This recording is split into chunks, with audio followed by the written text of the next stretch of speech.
Bismillahirrahmanirrahim. Assalamualaikum warahmatullahi wabarakatuh. Alhamdulillahi rabbil alamin. Salatu wassalamu ala asrafil anbiya'i wal mursalin wa ala alihi wa sahbihi wat tabi'ina lahum bi ihsanin ila yaumiddin. Ya ayyuhalladzina amanu taqullaha haqqa tuqatih wa la tamutunna illa wa antum muslimun. Allahumma inna nas'aluka ilman nafi'a wa rizqan tayyiba wa amalan mutaqabbala. Allahumma inna nas'aluka al-huda wat tuqa wal afafa wal ghina. Summa amma ba'd. Hadirin dan hadirat, Bapak dan Ibu sekalian, jamaah pengajian Rebuan Al-Itqan. Alhamdulillah, kita ucapkan puji dan syukur kehadirat Allah Subhanahu wa taala pada pagi yang berbahagia ini. Allah Subhanahu wa taala memberikan kepada kita berbagai kenikmatan, dan kita harus selalu mengingat nikmat Allah. Walaupun kita ada ujian, ada musibah, ada tantangan dalam kehidupan kita, tapi jangan lupa mengingat nikmat Allah. Wa amma bi ni'mati rabbika fahaddits. Ingatlah terus nikmat-nikmat Tuhanmu kepadamu yang sangat banyak. Wa in ta'uddu ni'matallahi la tuhsuha. Jika kalian menghitung nikmat Allah, pasti kalian tidak akan bisa menghitungnya, saking banyaknya. Di antaranya nikmat sehat, jelas nikmat iman dan nikmat Islam. Berikutnya nikmat sehat, nikmat kesempatan sehingga ibu dan bapak bisa hadir di dalam pengajian ini. Banyak orang ya tidak sehat sehingga tidak bisa hadir. Mereka berada di rumah sakit. Mereka bermimpi seperti kita, sehat dan bisa datang ke pengajian. Sebaliknya ada orang yang sehat tetapi tidak digerakkan Allah Subhanahu wa taala untuk datang ke pengajian ini. Mereka jalan-jalan hura-hura, ya, jalan-jalan tidak ada tujuannya, ya. Tapi kita dipilih oleh Allah Subhanahu wa taala sebagai salah satu hamba yang bersyukur, yang taat dan yang selalu menuntut ilmu, ya. Sehingga kita termasuk orang-orang yang insya Allah dirahmati Allah Subhanahu wa taala. Itu nikmat yang sangat besar ibu-ibu sekalian, nikmat hidayah, nikmat ketaatan, nikmat ikut pengajian di Al-Itqan ini. Hadirin rahimakumullah. Oleh karena itu pada pagi hari ini kita akan mengambil tema yaitu ibadah dan menuntut ilmu, antara ibadah dan menuntut ilmu, ya, temanya antara ibadah dan menuntut ilmu. Ada 7 poin yang hendak Ustaz sampaikan di sini, ya, 7 poin Bu, ya. Poin pertama, pengertian ibadah. Pengertian ibadah. Pengertian ibadah secara bahasa. Orang Arab mengatakan at-tariq al-mu'abbad, jalan setapak, jalan yang diinjek-injek oleh kaki manusia, jalan yang pasrah dan tunduk terhadap kaki manusia. Itu namanya jalan yang beribadah. Oleh karena itu makna secara bahasa ibadah adalah ketundukan dan ketaatan mutlak. Ketundukan dan ketaatan mutlak. Itu makna secara bahasa. Kita sebagai hamba Allah ya bisanya hanya tunduk dan taat kepada Allah Subhanahu wa taala yang menciptakan kita. Tidak boleh protes. sama takdir Allah. Kalau ibu masih protes dengan takdir Allah, berarti ibu belum menjadi hamba yang baik, tapi hamba yang suka protes, hamba yang suka mengeluh, tidak ridho dengan takdir Allah. Ya, itu perlu banyak ngaji lagi. Adapun makna ibadah secara istilah, ini B ya, makna ibadah secara istilah disebutkan oleh Ibnu Taimiyah. Ibadah adalah ismun jami'un lima yuhibbullahu wa yardahu min qaulin wa amalin zahiran wa batinan. Itu bahasa Arabnya. Terjemahannya, ibadah adalah setiap perkataan dan perbuatan yang dicintai dan diridhai oleh Allah Subhanahu wa ta'ala, baik secara lahir maupun batin. Setiap perkataan dan perbuatan yang dicintai dan diridhai oleh Allah Subhanahu wa ta'ala, baik secara lahir maupun batin. Kok ada lahir dan batinnya, Ustaz? Ya, penting ya. Kita itu sering belajar ilmu kelahiran, tapi jarang belajar ilmu kebatinan. Paham maksudnya, Bu? Kita itu seringnya belajar yang lahir-lahir, yang nampak oleh mata kita. Kita itu sering belajar tentang ibadah fisik, yaitu sholat, zakat, puasa, haji, baca Al-Quran ya. Tapi jarang kita bicara tentang ibadah yang tidak nampak, yaitu ibadah batin, ibadah hati tidak nampak oleh orang. Itu jarang kita bahas, bahkan di Al-Itqan jarang.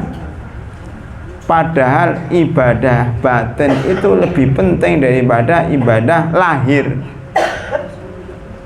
Maka di sini ibadah dibagi menjadi dua, ya. Ibadah lahir dan ibadah batin. Ibadah lahir ibadah fisik, ibadah batin ibadah hati dan ibadah jiwa. Contohnya apa, Ustaz? Contohnya sholat, itu ibadah lahir. Ibadah batinnya apa? Khusyuk, ikhlas ya, yakin. Itu ibadah batin.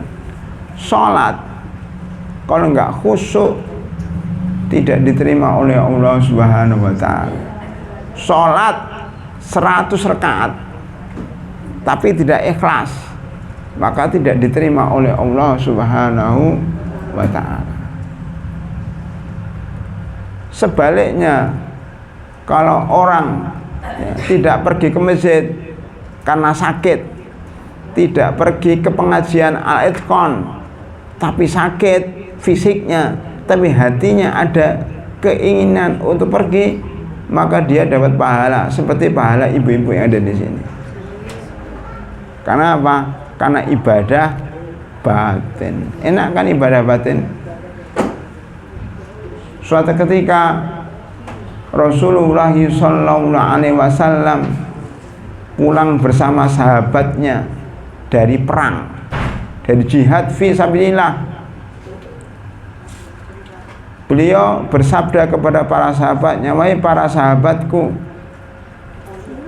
ada sekelompok orang yang tidak ikut berjihad, yang tidak ikut pengajian di Al-Itqan, nggak pernah kelihatan orangnya. Dia ada di Madinah, duduk-duduk, tidak ikut berjihad, tetapi pahalanya sama dengan pahala kalian, wahai sahabatku." Kok bisa ya Rasulullah? Kata sahabat. Rasulullah menjawab, mereka ingin pergi jihad dengan kita, tapi karena sakit, karena ada uzur, maka Allah ya memberikan pahala karena keinginannya, karena niatnya, walaupun secara fisik tidak ada dalam medan perang. Begitu juga teman-teman kita yang sekarang sedang sakit atau udzur tapi kepengen banget. Jadi kepengen banget itu penting, Bu. Kepengen banget itu penting. Walaupun tidak bisa ya melakukannya karena udzur, maka dia dapat pahala seperti pahala kita. Siapa itu yang kepengen banget? Ibu-ibu yang sedang sakit di rumah sakit, ibu-ibu yang sedang menunggu suaminya yang sakit, ibu-ibu yang lagi berjuang mencari nafkah untuk keluarga ya dan anaknya, tetapi ada keinginan yang kuat untuk datang ke pengajian Al-Itqan, maka pahalanya sama ya, pahalanya sama. Saya teringat dengan hadis 7 golongan yang di mana mereka dinaungi pada hari tidak ada naungan kecuali naungan Allah Subhanahu wa taala. 7 golongan tersebut di antaranya adalah warajulun qalbuhu mu'allaqun bil masajid. Di antara 7 golongan itu adalah laki-laki atau perempuan yang hatinya terpaut di dalam masjid. Maksudnya walaupun orang itu tidak dalam masjid, walaupun orang itu sedang bekerja mencari nafkah, walaupun orang itu sedang mengantarkan orang tuanya ke rumah sakit, tidak bisa ke masjid, tetapi dapat pahala orang ke masjid karena qalbuhu, hatinya tergantung di masjid.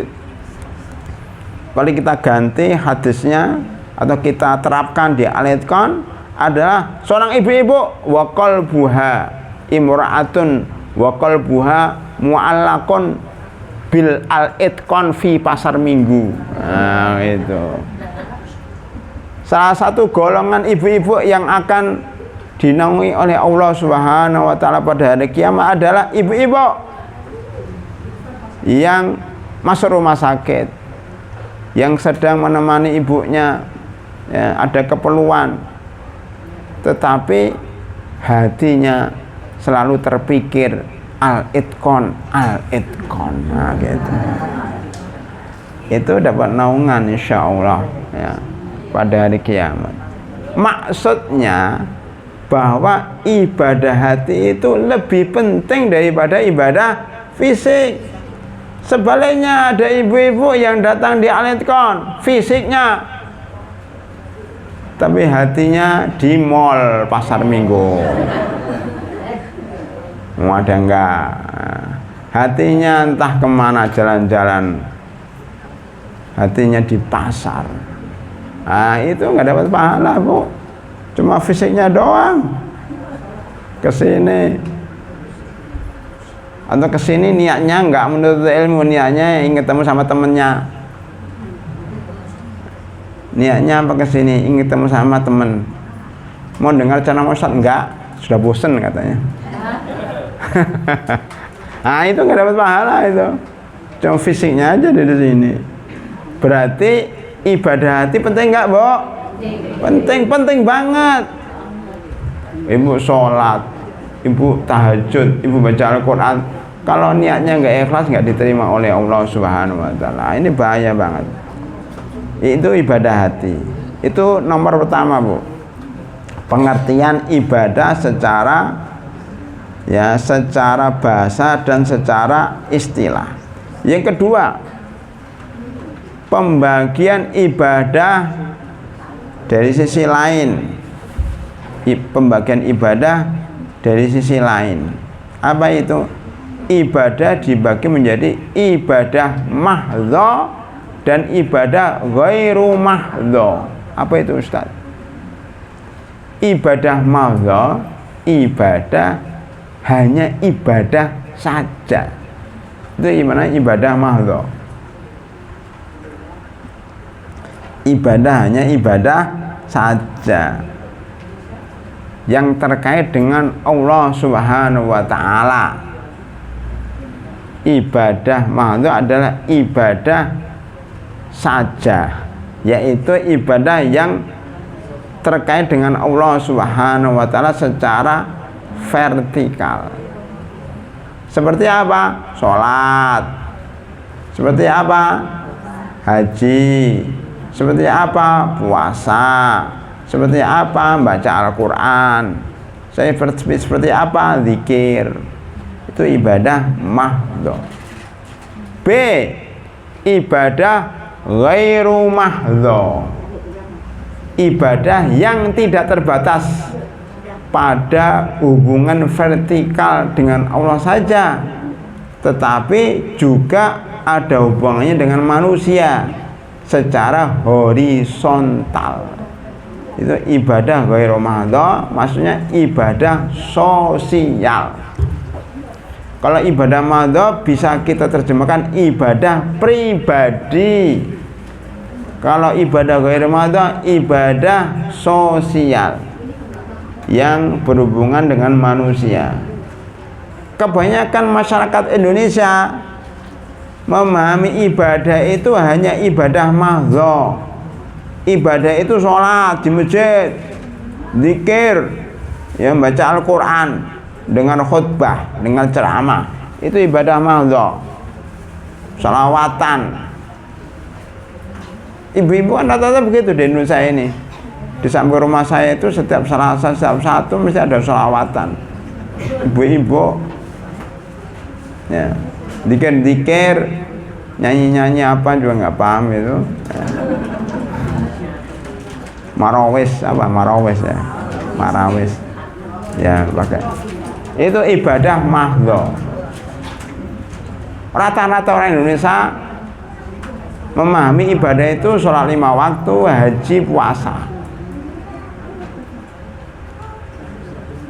B. Ibadah ghairu mahdhah, contohnya muamalat, jual beli, jujur menjadi pegawai,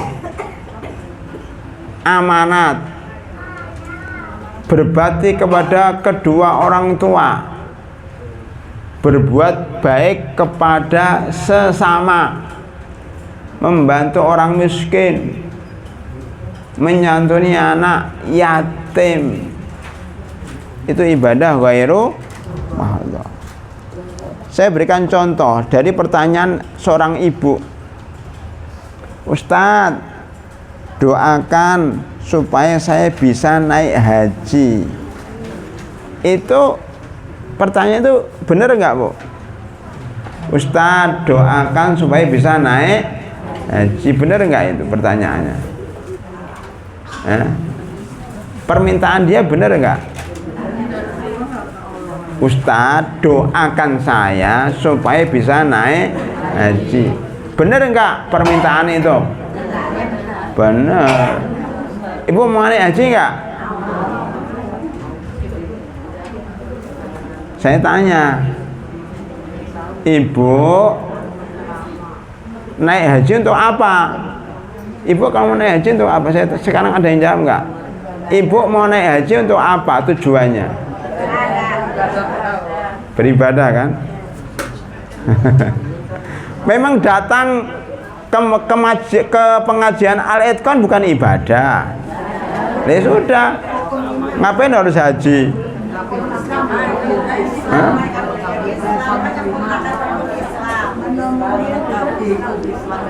Melengkapi rukun Islam yang kelima. Kalau memang Islamnya belum lengkap, kenapa memangnya? Ya sudah, kalau nggak apa-apa ngapain harus haji? Kalau punya uang haji, kalau nggak punya uang nyari. Nah, gitu. Tapi jangan memaksakan diri. Coba. Kalau punya uang haji, kalau tidak punya uang nyari, tetapi jangan memaksakan diri. Nah, itu bagus, itu diulang-ulang itu, Bu. Ini salah satu kesalahan di dalam memahami makna ibadah. Dikira ibadah itu cuma haji, dikira ibadah itu cuma umroh, banyak ibu-ibu yang kaya tiap Ramadan umroh. Benar nggak Bu? Biaya umroh pada bulan Ramadan berapa? 50 juta, 70 juta, 100 juta, 300 juta, tergantung kelasnya. Kenapa harus ibadah pada umrah pada bulan Ramadan? Besarnya kayak apa? Iya, kayak apa besarnya? Sekarang saya tanya, bangun masjid besar enggak pahalanya? Nah, lebih besar mana? Haji dengan bangun masjid.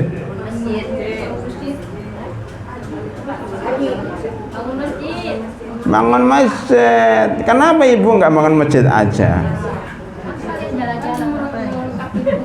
Apa-apa, Bu? Nah, itu sekarang jalan-jalan itu. Nah, itu masalah itu. Umroh kok sekalian jalan-jalan. Jalan-jalan nggak usah ke sana. Itu naik pesawat, Bu. Kalau jalan-jalan di Stadion Senayan itu jalan-jalan. Ini harus diluruskan. Kau nyari pahala, lebih besar pahala membangun masjid, lebih besar pahala menyantuni anak yatim. 100 juta diberikan kepada anak yatim, itu baik nggak? Baik. Nah, kenapa ibu tidak menyantuni anak yatim daripada umroh tiap Ramadan? Dua-duanya benar.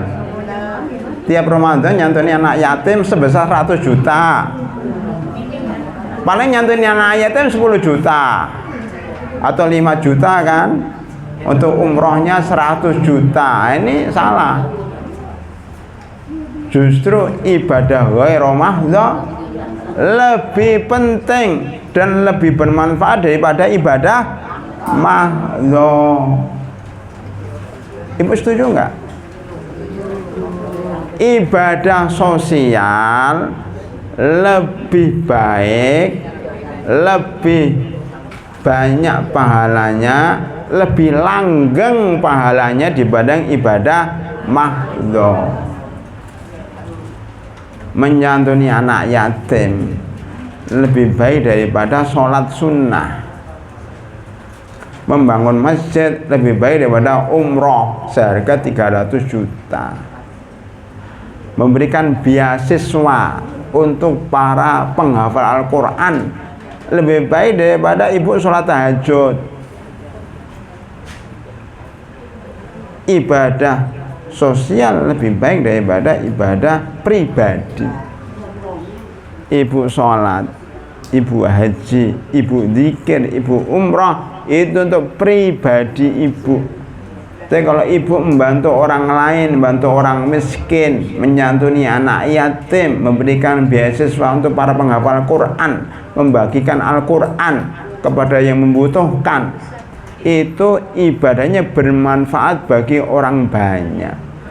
Rasulullah SAW bersabda, khairun nasi anfa'ahum linnas. Sebaik-baik manusia itu yang paling bermanfaat bagi manusia. Semakin banyak manusia yang mengambil manfaat dari ibu, maka ibu semakin baik dan semakin pahalanya besar. Itu, Bu. Nah, itu namanya ibadah ghairu mahdzur. Baik, sampai di situ dulu. Kalau saya cerita panjang nanti. Sampai di situ dulu karena kita kepengen targetnya 7 poin. Itu baru poin yang kedua, pembagian ibadah dari sisi lain, yaitu ibadah mahdzur dan ibadah ghairu mahdzur. Yang ketiga, menuntut ilmu adalah ibadah. Menuntut ilmu adalah ibadah. Benar nggak, Bu? Tapi kebanyakan orang Indonesia menganggap menuntut ilmu bukan ibadah. Ibadah itu sholat, ibadah itu baca Al-Quran. Menuntut ilmu bukan. Itu salah. Buktinya, kalau saya lagi ceramah di masjid ba'da subuh, itu ada bapak-bapak, ada ibu-ibu. Bapak-bapak mendengar ceramah ba'da subuh, menuntut ilmu, kajian ba'da subuh sampai syuruk. Ibu-ibu nggak dengar. Ibu-ibu membaca Al-Quran karena mengejar dodge, one day one juice. Ngapain dengar ceramah? Bosen. Mendingan kita menghatamkan Al-Quran 1 juz. Itu ibu-ibu loh. Itu rata-rata ibu-ibu, kecuali ibu-ibu pengajian Al-Itqan. Ya. Ketika ustaz ceramah, dia mencatat. Nah, itu baru ibu yang solehah. Kalau ketika ustaz ceramah ngobrol sendiri, ibu solehah enggak itu? Saya tanya, ibu solehah enggak?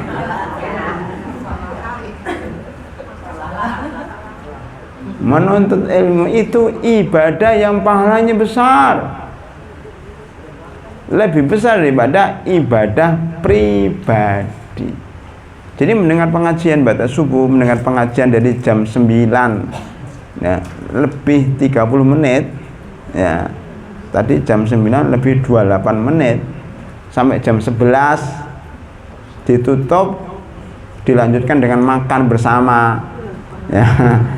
1 jam lebih. Itu lebih baik daripada ibu baca Al-Quran khatam 1 juz, mengikuti pengajian 1 jam di Al-Itqan lebih baik daripada khataman 1 juz. Karena khataman 1 juz itu ibadah mahdhah. Kalau menuntut ilmu ibadah ghairu mahdhah. Mana ustadz dalilnya ya. Dalilnya ini saya urutkan. Dalilnya gini, karena sudah terlanjur saya bilang gitu, menuntut ilmu adalah bagian daripada ibadah, maka saya sampaikan dalil, walaupun maunya saya sampaikan nanti. Dalilnya adalah, ini penting Bu, ini inti pengajian kita ini. Dalilnya adalah hadis Ummu Salamah. Ummu Salamah. Siapa Ummu Salamah? Siapa Ummu Salamah? Istrinya Abu Salamah. Ibunya Salamah. Ummu Salamah ini suaminya namanya Abu Salamah, meninggal dunia ya. Suaminya meninggal dunia. Nanti kita bahas sendiri Bu ya. Suaminya meninggal dunia, kemudian dia dilamar oleh Rasulullah SAW, dan di akhir hidupnya beliau menjadi salah satu istri Rasulullah SAW dan meriwayatkan banyak hadis. Salah satunya hadis yang ingin kita bahas pada pagi hari ini. Suatu ketika Rasulullah SAW sholat di masjid. Perhatikan Bu, sholat jamaah di masjid Bapak-bapak ya. Sholat duhur berjamaah, beliau menjadi imam. Kemudian ketika sholatnya selesai, beliau mengucapkan Assalamualaikum warahmatullah.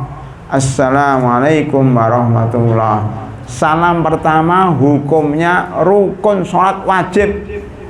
Kalau nggak salam pertama, sholatnya nggak sah. Tapi salam kedua hukumnya sunnah. Jadi nggak salam kedua juga nggak apa-apa. Kalau ibu lagi males, sudah salaman Assalamualaikum warahmatullah, langsung pergi gitu aja. Atau lagi kebelet, atau mau ada urusan, nah itu salam satu aja langsung pergi. Tidak apa-apa, sholatnya sah. Kenapa Ustaz? Untuk menunjukkan salam kedua itu tidak wajib. Ketika salam kedua, belum dia berzikir, belum dia astagfirullah, astagfirullah, astagfirullah, Belum dia Allahumma antas salam wa minkas salam tabaraka rabbana ya dzal jalali wa ikram, belum sempat. Tiba-tiba dicuil oleh sahabat di belakangnya, dicuil atau disentuh, dicolek. Ya Rasulullah, di belakang ada tamu. Siapa? Dari jauh. Dari mana? Dari Kuwait. Kuwait tahu Bu, negara Kuwait. Kuwait itu negara dekat utara Saudi Arabia. Tahu Saudi Arabia Bu ya, Arab. Ya. Bawahnya Irak di Timur Tengah sana. Namanya Kuwait, kaya raya. Negaranya penghasil minyak. Dan banyak donatur yang membangun masjid di Indonesia. Itu kebanyakan orang Kuwait. Ya, ada beberapa masjid yang saya kunjungi, ini yang bangun fulan, yang bangun fulan, yang bangun fulan.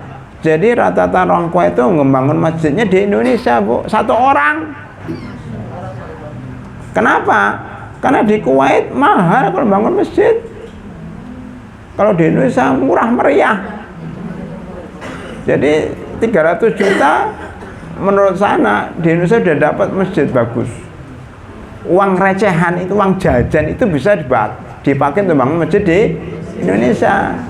Itu kerja cerdas juga. Uangnya banyak-banyak untuk apa? Udahlah, kirim uang untuk membangun masjid di Indonesia. Itu banyak orang Kuwait. Lah orang Kuwait ini dari suku Bani Abdul Qais, namanya suku Bani Abdul Qais. Mereka datang ke kota Madinah dengan naik kuda. Itu berapa hari itu? Berapa ribu kilo dari Kuwait ke Madinah itu. Ingin bertemu dengan Rasulullah sallallahu alaihi wasallam. Mereka ingin masuk Islam. Ingin bertanya kepada Rasulullah sallallahu alaihi wasallam tentang Islam dari A sampai Z. Kepengin belajar agama, kepengin mengaji, langsung kepada gurunya pembawa Islam yaitu Rasulullah Sallallahu Alaihi Wasallam. Maka mereka datang. Makanya Nabi Muhammad SAW habis sholat bertanya, siapa tamunya dari Kuwait, mau apa? Mau belajar Islam. Langsung Rasul mengatakan, silakan dia bertemu saya sekarang. Suruh maju ke depan. Akhirnya mereka maju ke depan. Ya jumlahnya sekitar 10, 12, ya sekitar itulah ya, pokoknya rombongan. Tidak dijelaskan berapa jumlahnya. Rasulullah SAW langsung melayani mereka. Bapak-bapak dari mana? Dari Kuwait. Mau apa? Mau bertanya tentang Islam, silahkan tanya. 1, 2, 3, 4. Masing-masing bertanya ini, diskusi panjang. Sampai datanglah waktu asar. Berapa jam berarti, Bu? Zuhur sampai asar itu berapa jam? Zuhurnya jam 12, asarnya jam 3, berarti 3 jam. Maka pengajian Rasulullah itu waktu itu 3 jam. Di Al-Itqan 1,5 jam dikurangi makan, jadi cuma 1 jam.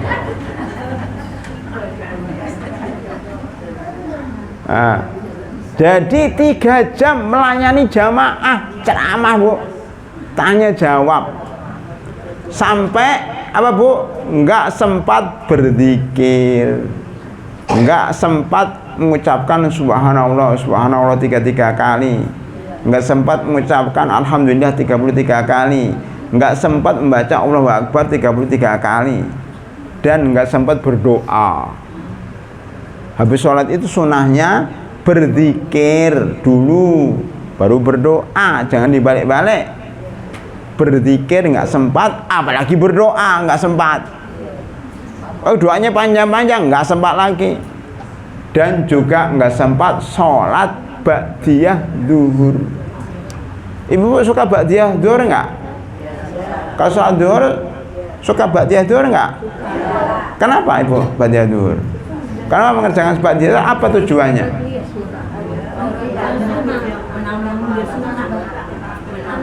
Barang siapa yang menjaga 12 rakaat sholat rawatib maka akan dijamin masuk surga.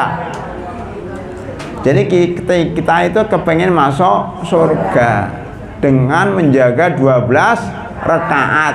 Kok 2 rakaat sebelum subuh, 4 rakaat sebelum zuhur, 2 rakaat ba'da zuhur, 2 rakaat ba'da maghrib, dan 2 rakaat ba'da isya. Itu udah cukup untuk masuk surga. Jadi kalau nggak bisa haji nggak apa-apa, yang penting masuk surga tanpa modal.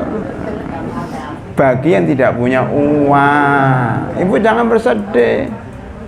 Maka tadi saya nyambung, pertanyaan yang benar adalah, Ustadz, bukan Ustadz doakan saya bisa haji, Ustadz doakan saya bisa masuk surga, baik lewat haji, baik lewat sholat rawatib 12 rakaat, baik lewat membangun masjid, baik datang ke pengajian Al-Itqan setiap hari Rebo. Itu semuanya bisa masukkan kita ke surga. Maka Ustadz punya buku ngarang sendiri, namanya Banyak Jalan Menuju Surga, 30 jalan menuju surga. Ya salah satunya haji, salah 2-nya ikut pengajian, salah 3-nya bangun masjid, ya, salah 4-nya ya itu memberikan santunan kepada anak yatim. Banyak itu Bu ya. Sampai mana tadi Bu? Sampai mana?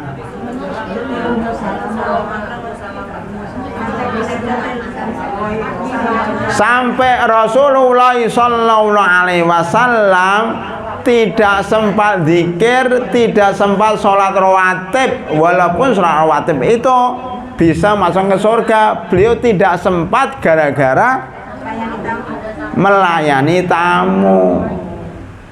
Melayani tamu itu bisa menyebabkan masuk surga enggak? Nah, makanya masuk surga itu bisa dengan cara melayani tamu. Kalau ada tamu, saya masakin itu masuk surga kan?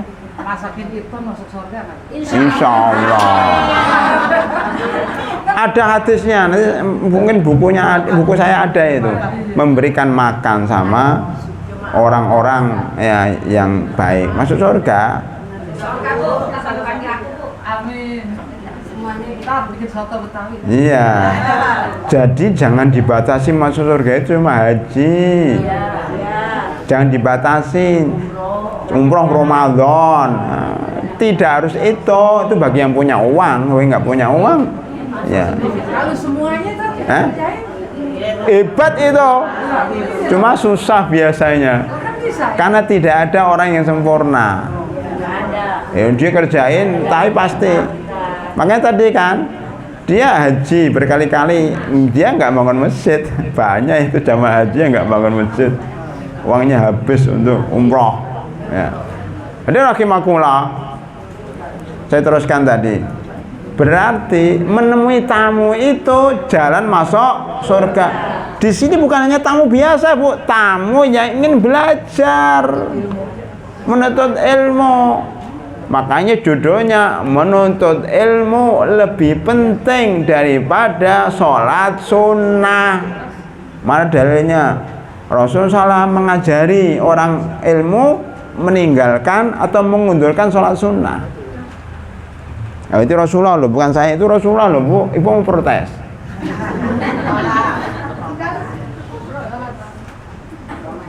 Itu yang katakan bukan saya, itu Imam Nawawi dan Imam Ibnu Hajar mengatakan hadis ini menunjukkan bahwa menuntut ilmu dan mengajari ilmu kepada orang yang belajar itu lebih penting daripada ibadah sunnah, ibadah pribadi, ibadah makhluk.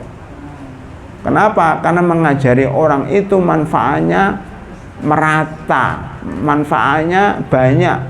Adapun sholat sunnah itu manfaatnya untuk diri sendiri. Itu, Bu. Tapi tunggu dulu, ini masih koma. Masih berlanjut ceritanya, masih bersambung. Setelah selesai sholat asar, beliau pulang ke rumah. Ke rumah mana, Bu? Ke rumah salah satu istrinya, kan ada 9. Kebetulan hari itu gilirannya Ummu Salamah. Beliau masuk rumah, tidak mengatakan mana tehnya, mana airnya, enggak. Beliau langsung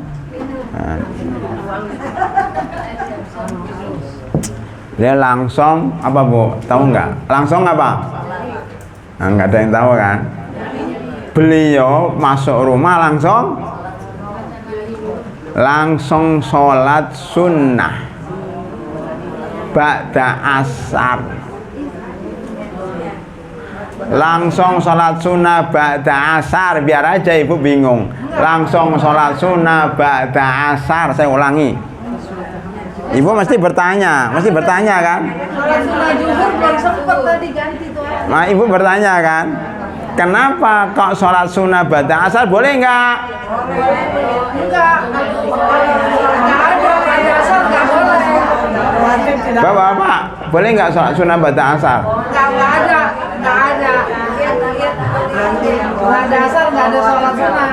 Itu kan ganti Johor tadi tuh. Lah Ummu Salamah istri, ini perhatikan Bu, istri yang soleha itu kayak Ummu Salamah. Bertanya, ya Rasulullah, itu sholat apa? Bukankah ba'da asar nggak boleh sholat? Nah, itu ciri istri soleha. Nanyanya tentang ibadah, tentang ilmu. Itu ibadah apa? Itu ilmu apa? Itu syariat apa? Bukan nanya mana oleh-olehnya. Pergi-pergi pulang-pulang nggak bawa oleh-oleh. Itu bukan istri soleha itu. Bukan istrinya Nabi. Istrinya Nabi ditanya itu ibadah apa? Abang datang pulang dari mana? Dari pengajian. Tadi disampaikan tentang apa? Tentang ilmu apa? Saya juga kepengen tahu juga tentang ilmu tadi di Al-Itqan apa yang disampaikan gitu Pak ya. Itu ciri istri soleha itu. Maka perhatikan Bapak, kita punya istri kalau pulang dari Al-Itqan nanya enggak? Nanya maksudnya nanya isinya apa, bukan nanya oleh-olehnya apa. Loh itu istrinya udah pada ngaji semua. bukan masalah haji, nanya enggak tentang ilmu ya, jadi ciri istri soleha adalah kalau suaminya pulang bertanya tentang ilmu, bukan bertanya tentang oleh-oleh. Nah, halo, siapa yang suka nanya tentang oleh-oleh itu harus dirubah. Rasulullah menjawab, wahai istriku, wahai anak mertuaku. Ya begitu. Wahai anak mertuaku, ini adalah 2 rakaat ba'diyah zuhur. Karena tadi terhalang oleh tamu, maka saya qadha, saya ganti dengan sholat 2 rakaat ba'da asar. Oh, ilmu itu Bu. Gara-gara Ummu Salamah bertanya, kita tahu jawabannya dan kita tahu ilmunya. Coba kalau Ummu Salamah diem aja, kita nggak tahu, ya kan? Jadi bertanya Ummu Salamah bermanfaat bagi kita semuanya. Artinya boleh mengqadha sholat sunnah yang biasa kita kerjakan di waktu lain. Umpamanya kita sering sholat tahajud, sholat witir di malam hari, benar enggak Bu? Tiba-tiba ketiduran karena masak tadi untuk Al-Itqan gitu. Masak, capek, ketiduran, enggak sholat tahajud, boleh diqadha pagi ini. Tapi jangan pas pengajian, salah itu. Kemana kok nggak ada mengqadha sholat tahajud Ustaz 1 jam jadi nggak ikut pengajian, itu salah juga. Mengqadhanya sebelum atau sudah pengajian, nah itu boleh. Itu mengqadha sholat tahajud di siang hari boleh.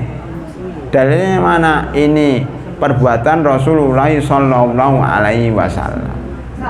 Ya. Itu tadi sholat zuhur ba'diyah kan sholat Rasul nggak sempat sehingga diganti habis asar. Ya. Apakah itu bisa diambil bahwa sholat setelah zuhur itu sangat wajib banget sampai nggak boleh ditinggalin gitu loh? Kan itu sunnah, kenapa harus diganti gitu? Wahai ibu,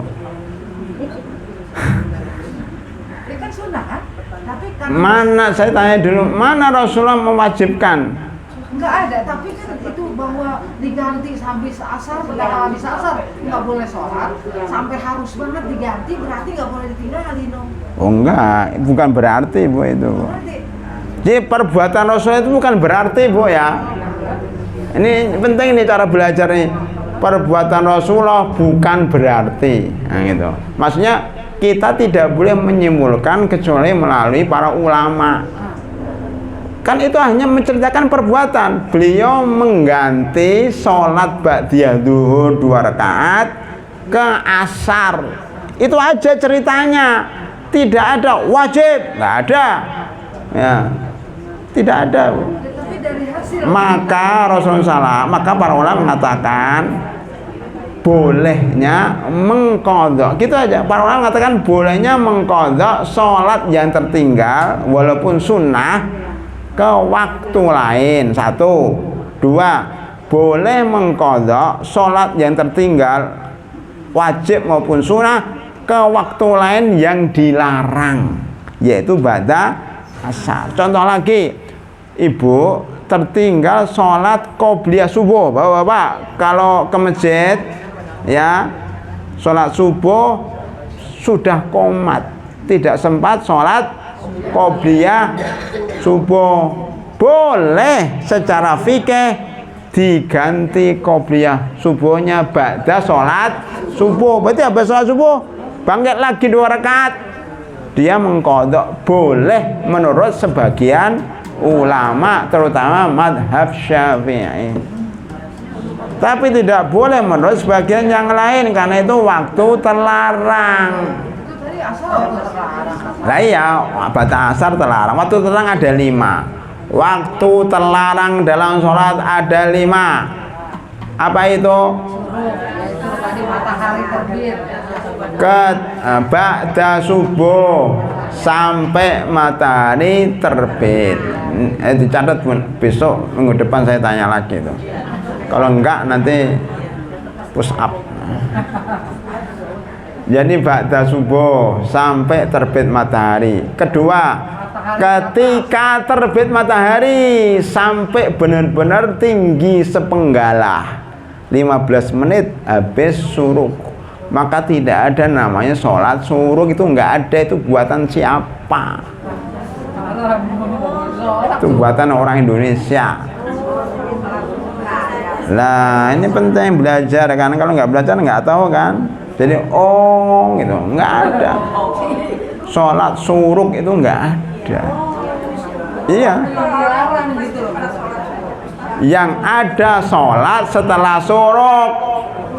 Sholat setelah suruk, waktunya bisa 10 menit, bisa 15 menit, paling aman 15 menit setelah suruk.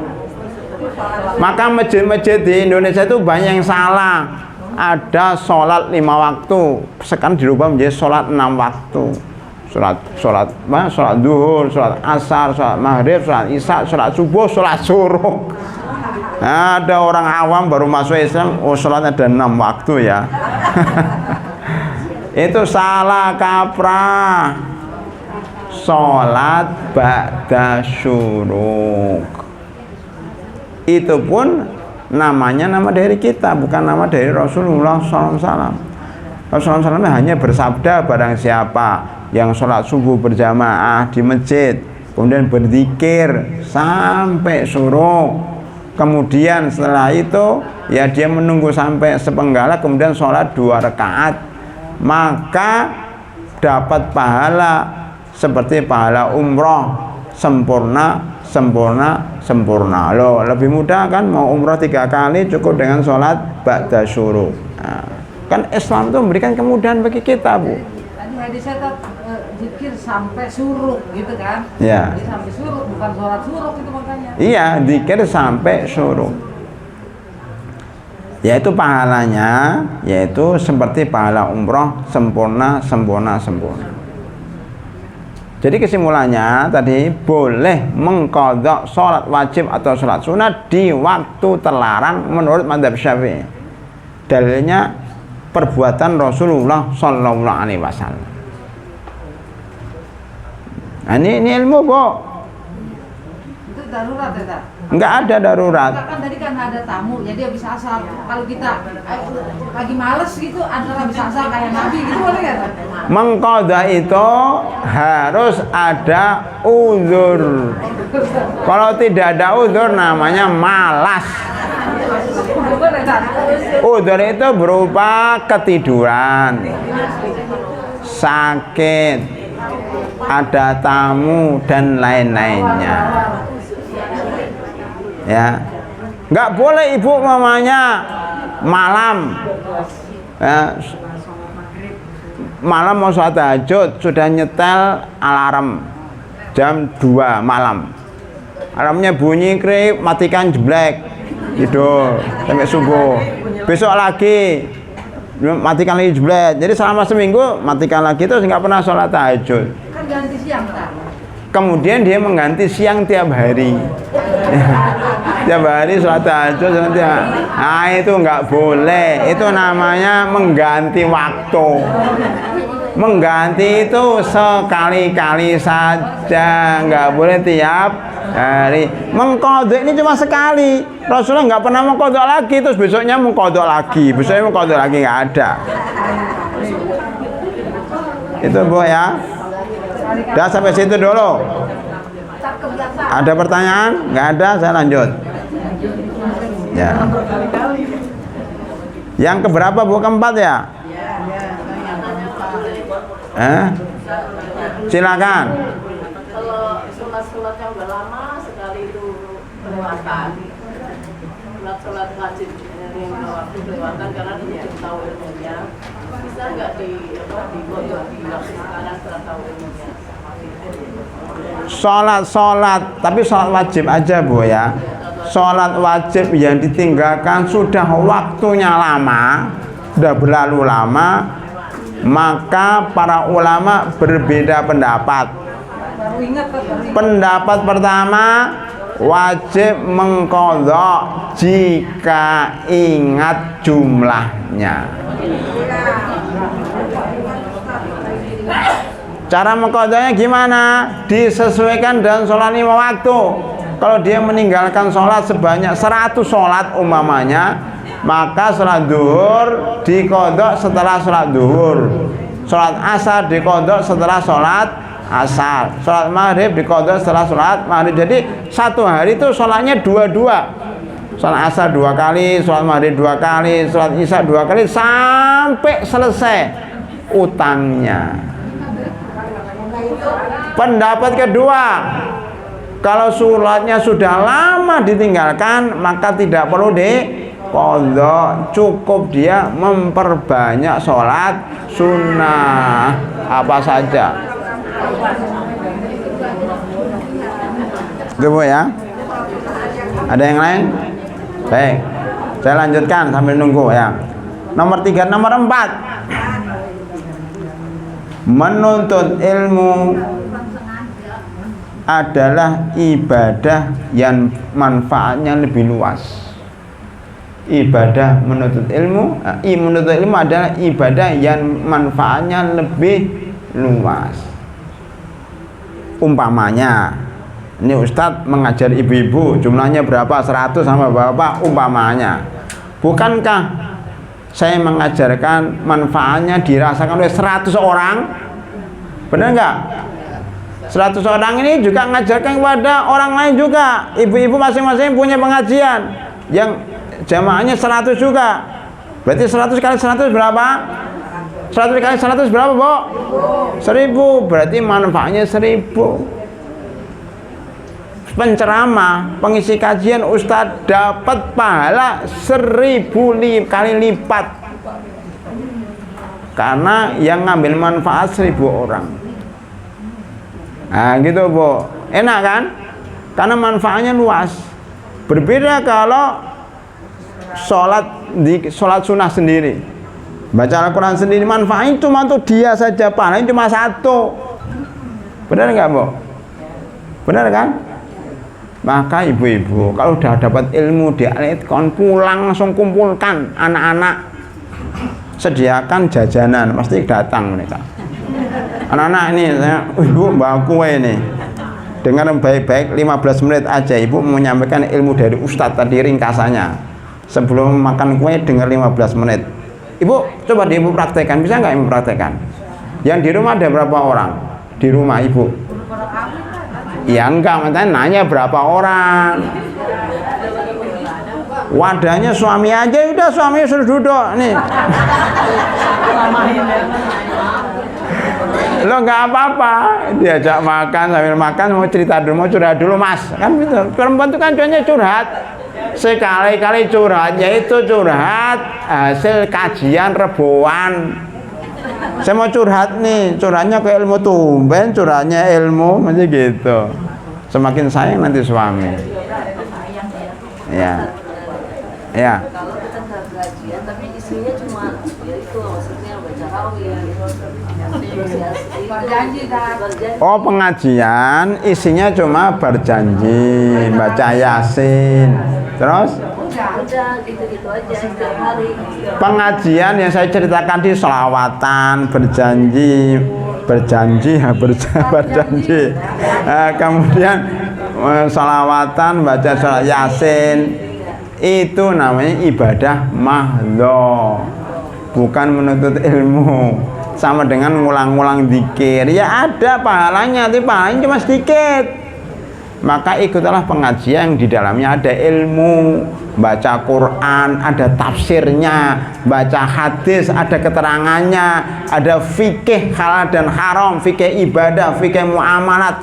Begitu tuh pengajian yang baik, pengajian yang bagus.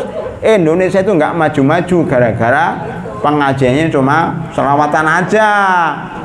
Mengadakan sholat, misalnya sholat mereka mengadakan sholat sunnah apa tuh ya, sholat sunnah apa sih? Tasbih, ya tasbih berjamaah kadang. Sholat tasbih ini pentingnya ilmu. Sholat tasbih itu para ulama berbeda pendapat tentang boleh dan tidaknya. Iya, bukan boleh atau tidaknya, sunnah atau tidaknya, sunnah atau tidaknya. Pendapat pertama, sholat tasbih itu ada karena ada hadisnya, katanya.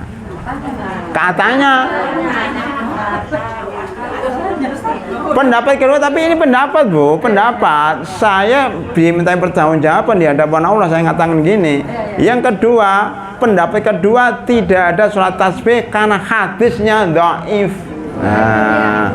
Jadi memang perbedaannya gara-gara perbedaan dalam menilai hadis. Itu ilmu, makanya belajar hadis ibu-ibu biar tahu. Oh ini hadisnya sahih, ini hadisnya dhaif. Para ulama berbeda pendapat. Ya sudah biarin. Sholat tasbih biarin. Kalau saya pribadi saya enggak sholat tasbih karena meyakini hadisnya dhaif. Kedua sholatnya panjang dan aneh gitu, tidak sesuai dengan sholat yang biasa. Boleh dong kita berpendapat mengambil salah satu pendapat ulama bahwa sholat tasbih hadisnya dhaif. Kemudian masih ada sholat-sholat sunnah, ibu perhatikan bu, masih ada sholat-sholat sunnah yang jelas-jelas hadisnya, jelas-jelas dijanjikan masuk surga. Apa itu? Sholat rawatib, sholat tahajud, sholat witir. Lah yang mengerjakan sholat tasbih itu kadang-kadang nggak sholat rawatib, nggak sholat witir. Nah, ini kan terbalik-balik dalam menjalani agama. Ini penting bu, di samping kepada tangga-tangga ibu itu maunya baik tapi salah jalan. Salat taubat ada dua macam. Oh gitu. Salat taubat yang sunnah dan salat taubat yang bid'ah. Ada. Salat taubat yang sunnah adalah sholat orang yang berbuat dosa, maunya ngerasani, ngerumpi atau ngobrol ketika pengajian. Umpama atau dosa-dosa kecil lainnya, dosa besar juga boleh. habis berbuat dosa dia bertaubat kepada Allah, maka caranya berwudu dulu. Mau bertobat itu yang benar Bu, berwudu dulu seperti wudunya sholat. Kapan saja, mau pagi, mau siang, mau malam, tapi hindari waktu yang terlarang. Ya. Setelah wudu dia sholat 2 rakaat. Sholatnya tidak macam-macam kayak sholat tasbih, sholatnya biasa aja.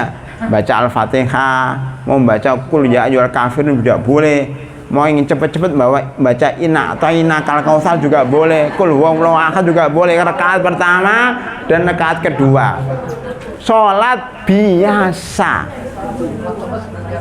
Setelah salam, assalamualaikum warahmatullah, assalamualaikum warahmatullah, baru dia bertobat kepada Allah, mengangkat tangan berdoa, ya Allah saya baru saja mengerjakan dosa, ya Allah ampunilah dosa-dosa saya, ya Allah, sampai dia nangis-nangis. Saya berjanji tidak akan mengulangi. Astaghfirullahaladzim alladzi la ilaha illa huwal hayyul qayyum wa atubu ilaik. Terus diulang sampai 10 kali, 20 kali, 100 kali sampai dia nangis-nangis. Boleh setengah jam, boleh 1 jam. Itu namanya sholat taubah yang sunnah. Gitu Bu ya. Sholat taubah yang sunnah. Sekarang sholat taubah yang bid'ah gimana? Ini enggak. Sholat taubah yang bid'ah itu sholatnya harus jam 12 malam. Apa jam 12 malam? Sebelum sholat harus mandi besar.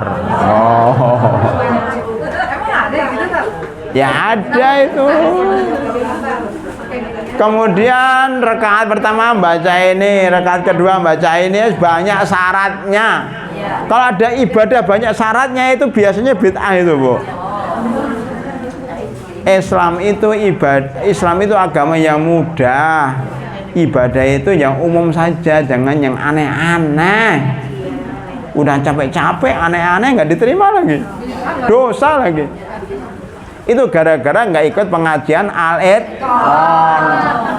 Maka bersyukur ibu-ibu di sini itu dapat ilmu banyak, ibadah diterima. Itu pentingnya ilmu. Maka ilmu itu lebih penting daripada ibadah sunnah, ibadah sunnah, apalagi daripada ibadah bid'ah. Itu ya surat taubat. Baik, saya lanjutkan karena nggak ada pertanyaan, saya lanjutkan. Apa itu? Oh tadi belum ada nomor 4 belum ada dalilnya. Dalilnya apa? Bahwa ilmu itu ibadah yang manfaatnya lebih luas, lebih langgeng. Sabda Rasulullah sallallahu alaihi wasallam, "Idza mata ibnu Adama in qata amalu illa min salas. Shadaqatin jariyatin wa ilmin yuntafa'u bihi wa waladin shalihun yad'u lah wa waladin shalihin yad'u lah."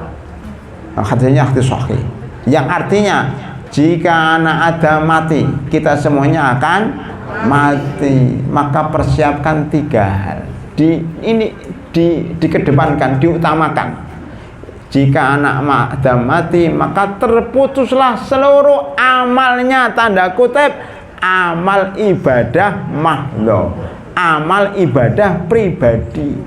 Jadi ibu sholat, ibu baca Al-Quran, ibu sholat tahajud, ibu umrah, ibu haji, ibu korban, itu semuanya akan terputus kalau sudah mati, kecuali 3. Nah, 3 ini ibadah sosial. Ini penting diburu Bu, dikejar nih. Walaupun kadang-kadang meninggalkan ibadah pribadi. Apa itu? Shadaqatun jariyah, amal jariyah, wakaf. Dan ini harus punya uang. Makanya dalam Islam itu kaya itu penting. Bangun masjid, bangun majelis taklim, masakkan orang yang pengajian, itu kan perlu uang, benar nggak? Yang memberikan hadiah, yang pulang dari pengajian masing-masing diberi 50.000 setiap Rebo. Nah, siapa yang mau ini, yang mau menghandle siapa? Nah, belum ada kan? Dicari, nanti diumumkan di flyer, dicari. Donatur yang akan memberikan uang saku setiap hari Rebu untuk jamaah yang jumlahnya 100. Itu sedekah jariyah itu. Karena yang nerima itu ibu-ibu solehah, insya Allah uangnya bermanfaat ya. Nah, itu. Sedekah jariyah perlu uang, bangun masjid, bangun pesantren. Sekarang itu kata gini Bu, kata yang bangun masjid ini banyak orang lebih dahulukan membangun masjid daripada bangun sekolah. Padahal bangun sekolah itu jauh lebih penting daripada bangun masjid. Masjid cuma untuk ibadah. Kalau pesantren, kalau sekolah untuk menuntut ilmu kan. Cuma sayangnya banyak orang awam masjid. Sekolah no, pesantren no katanya. Nggak ada hadisnya katanya. Itu orang Kuwait begitu Bu. Itu orang Kuwait itu ratusan orang Kuwait itu banyak yang bangun masjid di Indonesia. Kadang-kadang dulu melalui Dewan Dakwah dulu Bu. Sampai kita bingung, ini mau kemana kan ini? Sudah kebanyakan masjid ini. Jadi masjid itu numpuk Bu, uang masjid sampai 100 masjid. Bingung mau kemanakan ini? Masjidnya mau dibangun di Bekasi sudah penuh. Saya bisa ditawarkan sama orang Arab. Baik Ahmad sini, orang Arab. Carikan tanah wakaf di Bekasi. Ini ada orang mau bangun masjid. Saya cari-cari nggak ketemu tanah wakaf karena semuanya dibangun ruko sama rumah di Bekasi. Ini kasih informasi bagaimana bangunin sekolahan itu udah merubuh gitu. Iya, dia nggak maunya masjid di Bekasi. Ya itu orang awam Bu, orang kaya awam masih mendingan daripada dia untuk jalan-jalan untuk foya-foya. Dia masih lumayan bangun masjid, tapi lebih bagus lagi bangun sekolah kan gitu. Ya itu Bu, orang awam tuh pikirannya masjid itu udah bagus. Itu perlu uang, maka punya uang banyak itu penting untuk masuk surga. Jadi kadang-kadang masuk surga itu modalnya apa Bu? Uang. Abdurrahman bin Auf itu mungkin sholatnya kurang, mungkin puasanya kurang, mungkin ibadah-ibadah mahdonya kurang, tapi beliau orang kaya Bu, Abdurrahman bin Auf. Maka beliau membiayai perang, membiayai jihad dengan uangnya. Ya, beliau memberikan uang infak di fisabilillah, di jalan Allah. Makanya Rasul mengatakan kamu masuk surga gara-gara uang kamu. Loh, ada 10 orang dijamin masuk surga, sebagian besarnya karena uang. Termasuk Abu Bakar Siddiq itu masuk surga gara-gara uang Bu. Beliau memerdekakan banyak budak, termasuk Bilal dimerdekakan dia. Utsman bin Affan juga begitu, membuat sumurnya sampai sekarang udah berabad-abad itu. Maka Ibu buatlah sumur di mana gitu. Kalau zaman sekarang bukan sumur, menyediakan air minum itu di jalan raya. Ibu kalau mau kayak Utsman bin Affan buat air galon gratis. Nah, itu sedekah jariyah Bu. Gitu Bu ya. Jadi mindsetnya sekarang dirubah. Ibadah itu bukan ibadah mahdoh aja, ibadah sosial, sedekah jariyah. Ibu meninggal dunia itu pahalanya mengalir terus ya. Yang punya kelebihan rumah dipakai untuk rumah tahfidz. Sekarang banyak orang butuh rumah tahfidz, pakai itu para hafizul Quran untuk menggunakan rumah itu. Itu sedekah jariyah Bu. Ibu mau jual rumah belum laku, daripada nganggur dihuni oleh jin, mendingan dipakai untuk santri. Manfaat. Itu sedekah jariyah, walaupun cuma nyewa gratis kan.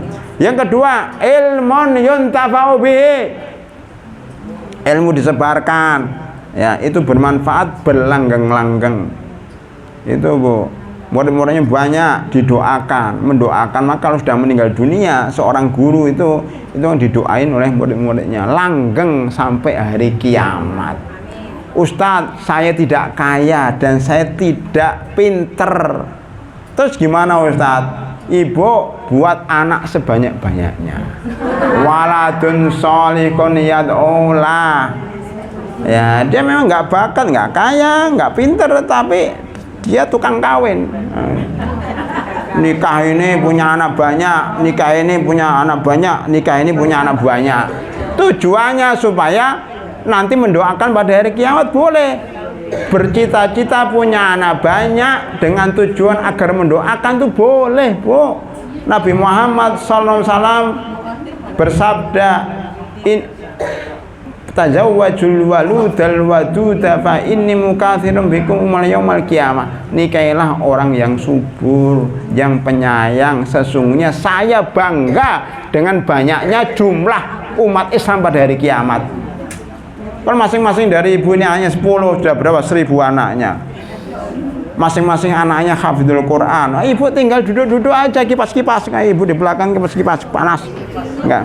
Duduk di rumah kipas-kipas sambil minum teh. Mana nih? Mana teh? Mana teh? Ini teh ya? Ah, teh. Ini teh. Ibu anggap sudah tua ini. Ibu anggap saja sudah tua, bayangkan. Walaupun sudah tua sekarang. Udah duduk di rumah gini. Minum teh, ngobrol ngalur ngidul dengan suaminya sudah kakek-kakek juga kan? Saya sudah kakek-kakek, ngobrol dengan istri saya sudah nenek-nenek. Tinggal kipas-kipas. Kenapa? Ini sudah hafizul Quran, ini sudah jadi ustadz, ini apa, ini dermawan, ini apa, punya cucu lagi, ya, cucunya punya cucu lagi, buyut masing-masing cucu dan anak ini berkontribusi untuk Islam. Itu pahalanya kepada orang tua semua. Yang berbuat anaknya, pahalanya ke orang tua. Yang korban anaknya, pahalanya ke orang tua. Yang haji anaknya, pahalanya orang tua. Yang ngaji anaknya, pahalanya orang tua. Enak enggak? Enak. Jadi punya anak itu enak, Bu ya. Tapi harus dididik. Kalau anaknya nakal, ikut dapat dosa. Ini anak ini nakal, ini anak ini narkoba, ini anak ini pacaran, dosanya juga kena orang tuanya. Iya, nggak ada yang doain. Kemudian nanti kalau kita meninggal dunia, dia doain Robbi firli wali walidayya warahumma kama rabbayani shaghira. Pada hadis saya sebutkan dalam kekuatan istighfar. Ya. Ada seorang bapak-bapak sudah meninggal dunia karena dulu waktu di dunia malas, nggak pernah datang ke pengajian Alitkon. Maka surganya itu paling bawah, Bu, surga emperan namanya. Iya, tapi surganya kalau masuk surga ngapain datang ke pengajian? Ibu nggak usah datang ke Alitkon, masuk surga insya Allah. Kenapa ibu masuk ke sini ngapain? Cuma surganya biar kelas VIP. Ya. Supaya surganya supaya naik surga Firdaus. Ibu mau nggak surganya Firdaus? Atau mau surga emperan?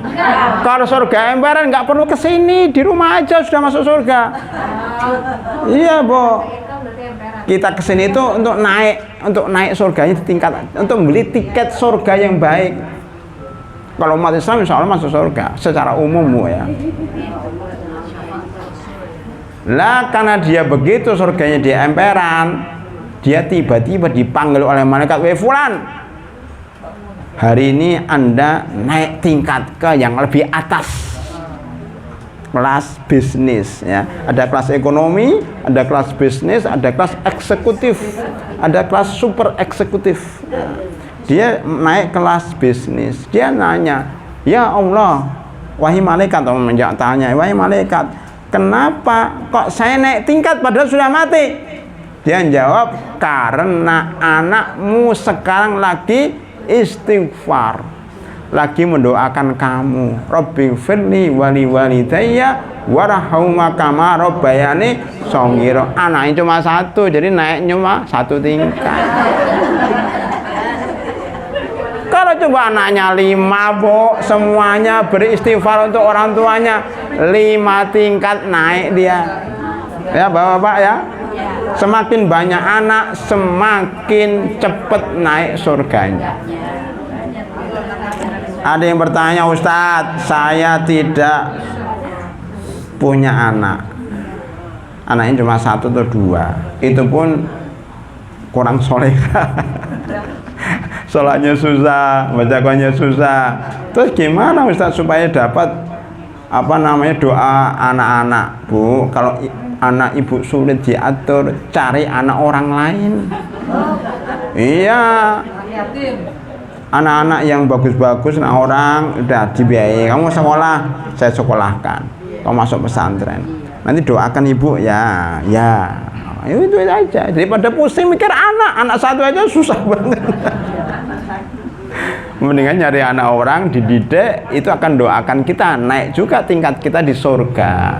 Itu Bu namanya amal jariyah, ya, amal sosial, ibadah nggak mahdoh yang bermanfaat bagi orang banyak. Makanya jangan terkecoh dengan ibadah pribadi, berbanyak sholat, banyak zikir. Nah, itu boleh, tapi nggak afdol. Afdolnya ibadah sosial. Jam berapa ini? Oh, masih lama ya. Baik. Enggak ada nanya lagi. Nomor 5. Ilmu itu mengangkat derajat. Benar enggak, Bu? Ibu kalau enggak pengajian derajatnya rendah, Bu. Gara-gara Ibu datang ke sini derajatnya naik. Surat Al-Mujadilah ayat 11. Surat 58 ayatnya 11. Yarfa'illahu alladhina amanu minkum walladzina utul ilma darajat. Allah akan mengangkat derajat orang-orang beriman dan orang berilmu di atasnya. Sama-sama muslimah, sama-sama sholat taraweh, sama-sama sholat tahajud, sama-sama sholat sunnah, sama-sama puasa Ramadan, sama-sama umroh, ya. Tetapi yang menuntut ilmu jauh lebih tinggi daripada yang sholat saja. Makanya saya pastikan insya Allah ibu ini yang hadir ini lebih tinggi derajatnya dibanding yang tidak ikut pengajian, ya, yang hanya sholat saja, yang hanya puasa aja. Karena menuntut ilmu, tapi syaratnya harus diamalkan, bukan hanya dicatat saja nanti ditutup lagi, dibuka-buka lagi di rumah, Bu. Kemudian disampaikan seperti yang saya sarankan tadi, sampai di rumah kumpulkan keluarga, ya, kemudian sampaikan walaupun 15 menit, ada namanya kultum, Bu. Buat kultum sendiri di rumah, banyak apa yang kita sampaikan. Yang kedua, ini penting, surat 27 ayat 14. 27 ayat 14. Salah. 27 ayat 15. Ya, kurang 1. Ayat 15. Ini cerita, tapi penting. A'udzubillahi minasyaitonirrajim. Wa laqad ataina Dawuda wa Sulaimana ilma. Sungguh kami berikan kepada Nabi Daud dan Nabi Sulaiman ilmu. Wa qala alhamdulillahilladzi faddalana ala katsirin min ibadil mu'minin. Dan Nabi Daud dan Nabi Sulaiman, Nabi Daud dan Nabi Sulaiman berkata, alhamdulillah, segala puji bagi Allah yang telah memberikan keutamaan, yang telah memberikan kelebihan kami di atas orang-orang beriman lainnya. Oh, gitu. Orang beriman banyak, tapi Nabi Daud dan Nabi Sulaiman lebih tinggi. Kenapa? Karena diberi ilmu. Kan mulainya kami telah beri Nabi Daud dan Sulaiman, makanya dia lebih utama dibanding yang lainnya. Dan Nabi Daud dan Nabi Sulaiman bisa menjadi raja karena ilmunya, bukan karena perangnya, karena ilmunya. Kerajaan yang dibangun dengan ilmu akan makmur, ya, negara yang dibangun dengan ilmu akan makmur. Yang merusak bumi ini orang bodoh. Surat Al-Baqarah ayat 30. Wa in qala rabbuka lil malaikati inni ja'ilun fil ardi khalifah qalu ataj'alu fiha may yufsidu fiha wa yasfiku dima wa nahnu nusabbihu bihamdika wa nuqaddisu lak qala inni a'lamu ma la ta'lamun wa 'allama Adama al-asma. Ini ceritanya ringkasnya begini, Bu, ringkasnya. Allah Subhanahu wa taala suatu ketika manggil malaikat, "Wahai malaikat, saya berencana akan menciptakan satu makhluk yang namanya manusia di muka bumi." Malaikat protes, dalam arti bertanya. Malaikat itu nggak perlu cuma bertanya, ya Allah, kenapa engkau akan menciptakan makhluk yang namanya manusia yang akan membuat kerusakan dan menumpahkan darah? Kamu kok tahu? Nah dulu namanya ada jin. Jin itu dulu pernah di bumi loh Bu, sebelum ibu-ibu ada namanya ibu-ibu jin. Jin wanita. Nah, di bumi ini, mungkin di Pol Tangan ini, di Pasar Minggu ini ada jin. Jin dulu pernah tinggal di bumi sebelum ada manusia. Jadi kita ini makhluk yang paling terakhir, yang paling kecil ya. Kakak kita dulu namanya jin. Kita punya kakak namanya jin. Jin pernah tinggal di bumi, tapi membuat kerusakan, menumpahkan darah. Makanya malaikat berpengalaman, oh kayak jin dulu ya, menumpahkan darah dan membuat kerusakan. Kata Allah, ini lain, ini a'lamu ma la ta'lamun. Lain, ini lain, enggak seperti jin dulu. Ini manusia saya bekali ilmu, wa 'allama adamal asma. Saya bekali ilmu, insya Allah enggak buat kerusakan. Loh Ustaz, nyatanya rusak. Ya, banyak yang korupsi, MBG dikorupsi kan. Nikel ekspornya juga dikorupsi ya. Apa saja dikorupsi di Indonesia. Oh, itu nggak berilmu Bu. Orang yang korupsi, orang yang merusak Indonesia itu tidak berilmu, bodoh. Loh, pintar-pintar, dia profesor, dia buta. Oh enggak, dia pintar tapi nggak mengamalkan ilmunya. Jadi buat rusak itu dua Bu. Orang bodoh tidak punya ilmu, atau orang berilmu tapi tidak melaksanakan ilmunya. Kalau Nabi Adam berilmu dan melaksanakan ilmu, itulah ihdinas siratal mustaqim siratal ladzina an'amta 'alaihim ghairil maghdubi 'alaihim waladdallin. Amin. Ihdinas siratal mustaqim itu adalah tunjukkan kepada kami jalan lurus, yaitu jalan orang menuntut ilmu dan mengamalkan. Jadi ibu ini sudah berada pada jalan yang lurus. Tapi kok berdoa terus Ustaz? Ya belum tentu minggu depan lurus. Minggu depan nggak hadir, minggu depan entah kemana, kan nggak lurus. Maka berdoa terus. Bukan jalannya orang kemurkai. Siapa itu? Orang Yahudi. Orang Yahudi itu punya ilmu, pinter, lebih pintar daripada ibu. Orang Yahudi itu cuma dia tidak mengamalkan ilmunya, maka dimurkai oleh Allah. Dan bukan waladdallin, bukan orang yang sesat. Siapa itu? Orang Nasrani yang rajin ibadah tapi tanpa ilmu. Hati-hati Bu, ibu itu sering rajin ibadah, kalau nggak ada ilmu kayak Nasrani, sesat nanti Bu. Tadi itu yang berbuat bid'ah. Ya, artinya apa? Dia beribadah semangat ingin masuk surga tapi salah jalan.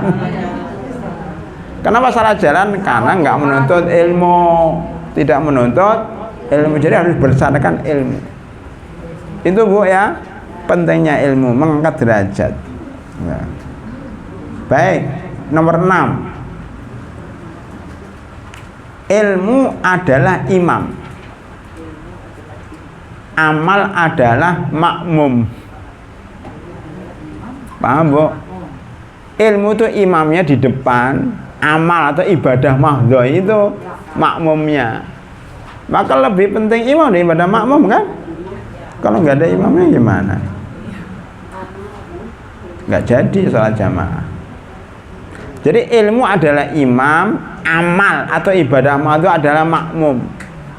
Mana dalilnya? Surat Muhammad ayat 19. Ya, surat 47 ayat 19. Fa'lam annahu la ilaha illallah. Maka belajar dulu sebelum beribadah. Maka ibu itu harus banyak nanya tentang ibadah. Jangan-jangan ibadah ibu salah. Makanya mumpung di majelis ilmu, saya tunggu Bu. Ayo nanya tentang ibadah yang ibu mungkin salah. Memang ibadah ibu udah benar semua ini. Ayo tanya. Sebelum saya lanjutkan, saya beri waktu untuk bertanya, silakan. Ibadah yang ibu mungkin salah, apa kira-kira? Ya, silakan. Kalau sholat tahajud itu kalau kita surat pendek aja apakah lebih utama, kalau panjang itu ngabisin 1 juz itu perbedaannya gimana? Perbedaan antara sholat tahajud dengan Surat tahajud aja ada, cuman yang satu panjang bener pakai Quran sampai baca gitu di tiang, jangan pakai stand, atau baca yang udah apa lagi deh yang deket-deket atau gimana? Nah itu Bu, pertanyaannya berarti banyak itu.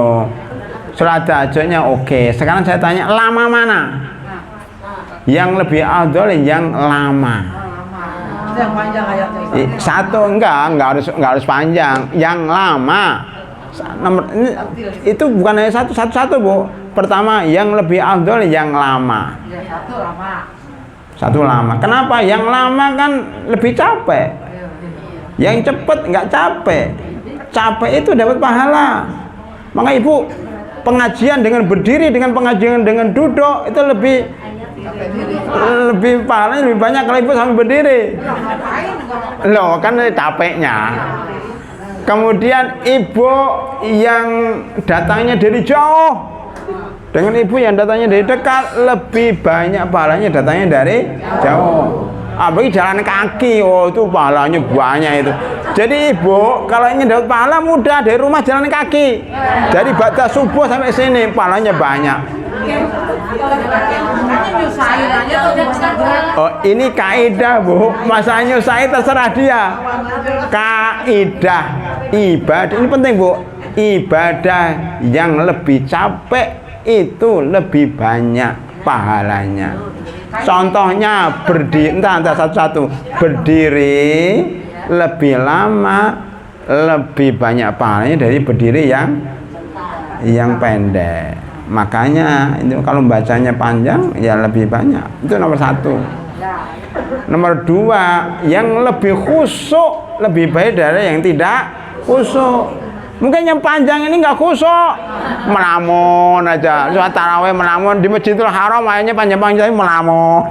nggak paham isinya apa.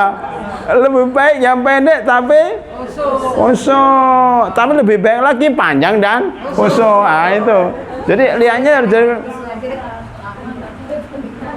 Ketiga, ya ayat gini Bu. Ayatnya, jadi gini. Ayat yang ditadaburi lebih baik daripada ayat yang tidak ditadaburi. Yang paham ayatnya lebih baik daripada yang nggak paham. Iya, nggak paham itu ngapain dia apa isinya nggak tahu. Jadi pahamnya Al-Ikhlas doang jelas aja. Lah iya, makanya boleh Ibu baca Al-Ikhlas 10 kali. Allahu Akbar, qul huwallahu ahad 10 kali. Itu kan dikatakan surat Al-Ikhlas itu sepertiga Al-Quran. Kenapa?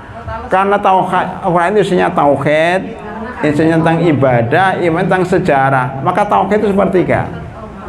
Maka membaca Al-Ikhlas lebih baik daripada membaca Al-Baqarah 3 ayat. Ada yang mengatakan membaca ayat-ayat pendek tapi satu surat lebih baik daripada membaca ayat panjang, bukan lebih baik daripada ayat yang tidak satu surat. Makanya gini, An-Nas itu berapa ayat? 6 ayat. Al-Falaq 5 ayat. Oke. Dengan baca surah Al-Baqarah 5 ayat, lebih baik mana? Lebih baik baca An-Nas 5 ayat. Ya, karena satu surat penuh. Ada Ikhlas itu 3 ayat ya. Qul huwallahu ahad, Allahu samad, lam yalid wa lam yulad wa lam yakul lahu kufuwan 4. Lebih baik daripada 4 ayat dalam surat Ali Imran. Iya. Kenapa? Pertama, ini ayat pendek. Kedua, ini ayat tentang tauhid. Dengan ayat tentang apa? Tentang lain-lain beda namanya. Dalam soal bukan ada soal tentang haid, tentang tolak. Lebih baik kita membaca ayat tentang tauhid daripada tentang tolak.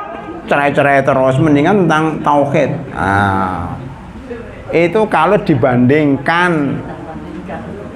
Atau ayat kursi orang satu tapi kan udah selesai dia. Ya, ayat kursi 1 ayat lebih baik daripada ayat lain yang tidak kursi, namanya meja atau apa. Jadi ayat kursi lebih baik daripada ayat lain yang setara. Gitu. Tapi kalau ayat kursi itu hanya setengah lembar ya. dibanding dengan ayat tentang utang satu halaman. Ya, secara pahala itu banyak ayat tentang utang karena satu halaman. Kalau ayat kursi cuma setengah halaman, secara pahala banyak itu. Tapi secara kualitas banyak ayat kursi. Maka kalau sama-sama dirunungkan lebih banyak pahalanya ayat kursi. Itu cara melihat sesuatu itu harus komprehensif, harus holistik, jangan satu parsial-parsial. Nah, Umar bin Abdul Aziz, karena ditanya saya ceritakan, Umar bin Abdul Aziz, khalifah kelima. Beliau itu kalau membaca, kalau sholat tahajud Bu, kadang-kadang cuma baca satu ayat. Iya, satu ayat terenyuh, nangis. Itu surah As-Saffat itu. Waqifuhum innahum mas'ulun. Itu kan isinya, wahai orang zalim, hentikan, berhenti, kamu akan ditanya. Wahai para pemimpin zalim, berhenti karena kamu akan ditanya. Dia berhenti, nggak bisa melanjutkan ayat itu sampai pagi. Itu lebih afdal daripada baca tapi nggak menyentuh hati. Intinya ibadah yang menyentuh hati lebih baik daripada ibadah yang tidak menyentuh hati. Walaupun cuma 2 rakaat, tapi direnungi, ditadaburi sampai ya Allah, sampai dia nangis, sampai itu lebih baik daripada sholat 100 rakaat tapi nggak menyentuh hati. Apalagi sholat taraweh 23 rakaat 7 menit. Itu ibadah apa itu? Ada ya orang kayak gitu zaman sekarang ya. 7 menit 23 rakaat sholat apa itu? Itu nggak sah menurut kesepakatan para ulama karena nggak ada tumakninah. Mendingan sholat 2 rakaat di rumah, direnungi, menangis, nanti habis sholat terkesentuh hatinya, ya dia akhirnya akhlaknya berubah, ya kemudian ibadahnya bertambah, itu lebih baik. Makanya ibu-ibu kalau puasa nanti sukanya apa? Khataman kan? Salah itu, salah. Yang benar gimana? Baca Al-Quran yang menyentuh, ditadaburin ayatnya. Oh, nah, nanti baca lagi, dibaca artinya. Oh gitu. Jadi keluar dari Ramadan tuh imannya bertambah dan tambah ilmu karena hafal, dihafal lagi. Kalau selama ini kan satu juz, 30 juz 10 hari. Jadi Ramadan 3 kali khatam. Habis Ramadan apa isinya nggak tahu. Kemudian menyentuh hati enggak menyentuh hati, cuma capek. Makanya ada hadis banyak orang puasa tetapi tidak didapatkan kecuali haus dan lapar. Yaitu ada berapa banyak orang baca Al-Quran tidak didapati kecuali capek, serak. Karena apa? Kebanyakan baca Al-Quran tapi nggak diresapin, tidak tahu maknanya. Ini harus dirubah mindset kita.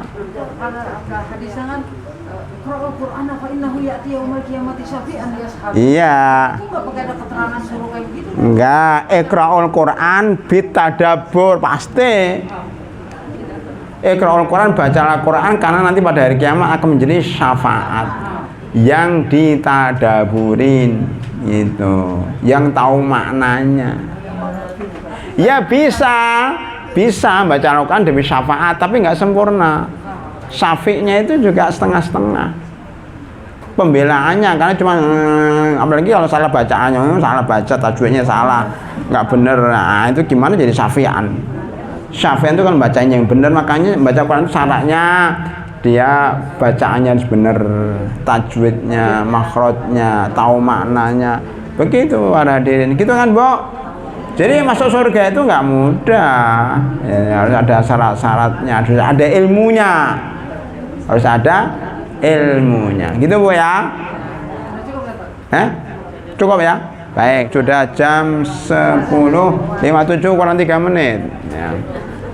Jadi 3 menit itu penutup. Masih ada 3 menit.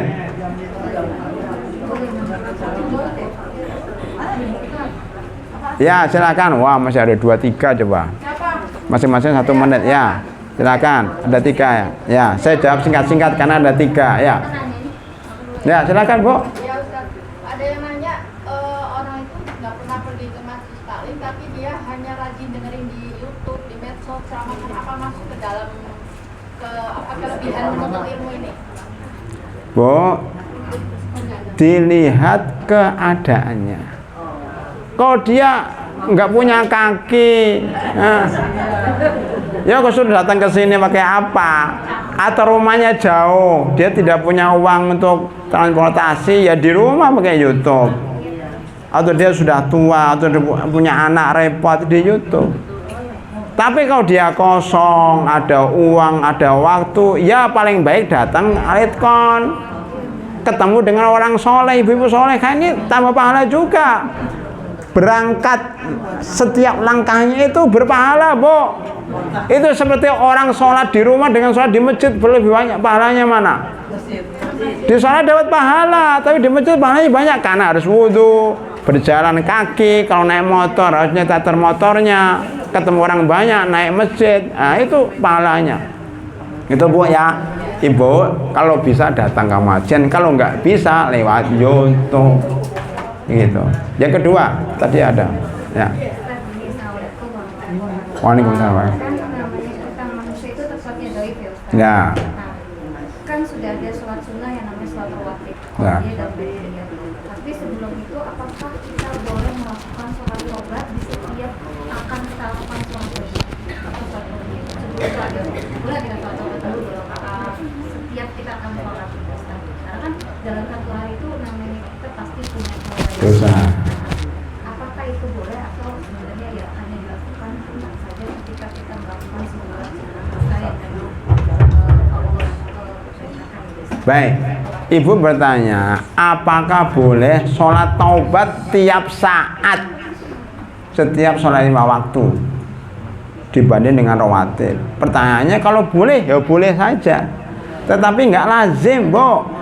Yang lazim itu jagalah sholat rawatib, itu lazim. Itu kalau udah jaga hebat banget Ibu, itu udah hebat banget.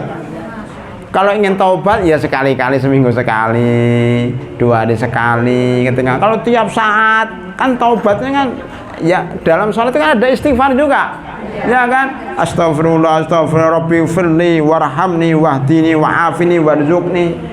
Tapi istighfarnya diulang-ulang, Rabbi firli, gitu tuh. Subhanakallahumma rabbana wa bihamdika Allahumma gfirli. Kan itu taubatnya di situ, Bu. Yang penting jaga sholat rawatib, pegang teguh itu, insya Allah masuk surga.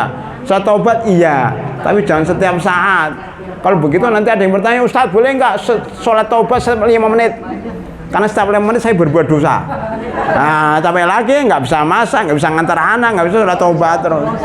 Maka lazimnya sholat rawatib, sholat taubat ya sekali-kali, ya 2 hari sekali, 3 hari seminggu sekali. Gitu Bu ya. Yang terakhir tadi siapa? Yang terakhir? Oh nggak ada. Nggak ada, sudah. Dalilnya bahwa siapa yang menjaga 12 rakaat itu dikasih surga ya. Akhirnya ada hadis sahih. Barang siapa yang menjaga 12 rakaat tiap harinya akan dijamin rumah di surga. Hadis Ummu Habibah, hadis sahih. Ya itu udah keren banget tuh, sulit. Saya aja kadang-kadang sulit karena ada udzur, ada apa. Udah keren sekali, apalagi kalau sebelum zuhur 4 rakaat itu paling berat itu. Ya, sebelum zuhur 4 rakaat, 2 rakaat salam, 2 rakaat salam. Itu udah keren banget. Insya Allah mudah-mudahan kita sampai istiqomah. Oleh ya terakhir ya. Terakhir. Sholat rawatib udah dijamin masuk surga. Ya. Tapi jadi kita nggak perlu lagi dong doanya Aisyah gitu. Apa? Robi beli indaka baitam fil jannah. Oh, gini. Apakah kita nggak perlu? Gini, Bo. Saya bilang tadi orang Muslim, insya Allah nggak syirik, dia tauhid, udah masuk surga. Tanpa sholat rawatib sudah masuk surga juga. Tanpa kepengajian alat kan juga masuk surga. Semua surganya emperan. Kalau sholat rawatib surganya naik lagi. Doa tadi doanya Asia Robib Asia istrinya Fir'aun, Robib ini indaka baitan fil jannah, itu naik tingkat lagi. Jadi amal yang kita kerjain itu naik tingkat, Bo. Bukan masuk surga, masuk surga sudah cukup, muslim itu sudah masuk surga, itu pun dengan rahmat Allah Subhanahu wa taala. Jadi sekali lagi ini ringkasannya pengajian ini, kita beramal ini agar surga kita naik kelas, naik tingkat, ya. Karena masuk surga itu dengan rahmat Allah, bukan dengan amal kita.